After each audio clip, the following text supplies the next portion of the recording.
त्यांचं गेल्या 15 वर्षातलं कुठलंही भाषण काढा, कुठलंही, आणि एक विषय डेव्हलपमेंटचा ते बोललेत, एक जस्ट अ सिंगल टॉपिक, एक विषय, मी तुम्हाला अवॉर्ड द्यायला तयार आहे.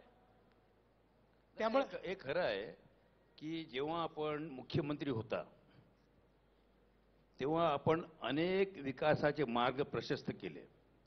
मग तो समृद्धी मार्ग असेल, कोस्टल रोड असेल, ट्रान्सफार्मर असेल किंवा जलसिंचनाचं असेल. परंतु आज आपण उपमुख्यमंत्री आहात. म्हणजे महाराष्ट्रामध्ये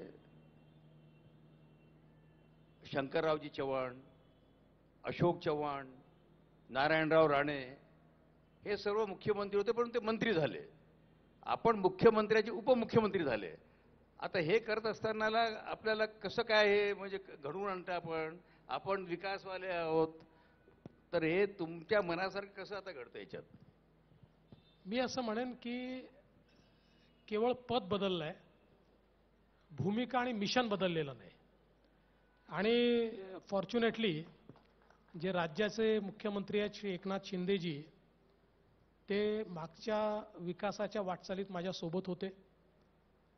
आज त्यांनी आता सांगितलं आज ते आमचे नेते आहेत आणि माझं विकासाचं विजन हे त्यांना माहिती आहे. त्यांनी माझ्यासोबत काम केलं आहे, त्यामुळे त्यांनाही माहिती आहे की मी एखादं काम करीन तर ते राज्याच्या भल्याकरताच करीन. आणि म्हणून मला असं वाटतं की केवळ नाव बदललेलं आहे पदाचं, पण मिशन मात्र तेच आहे. आम्ही विकासाकडेच वाटचाल करतोय. उलट मी तर असं म्हणेन की म्हणजे एकनाथराव शिंदेजी आणि मी मागच्या काळात आम्ही अनेक प्रोजेक्टवर सोबत काम केलं, त्यामुळे आमचं अंडरस्टँडिंग खूप चांगलं आहे आणि म्हणून कुठली अडचण त्याच्यात येत नाही.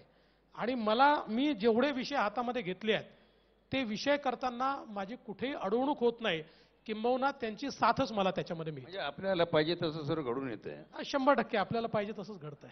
नाही, पण आपण आपले प्रदेशाध्यक्ष किंवा भाजपचे कार्यकर्ते देवेंद्रजीच मुख्यमंत्री होणार असं सांगतात.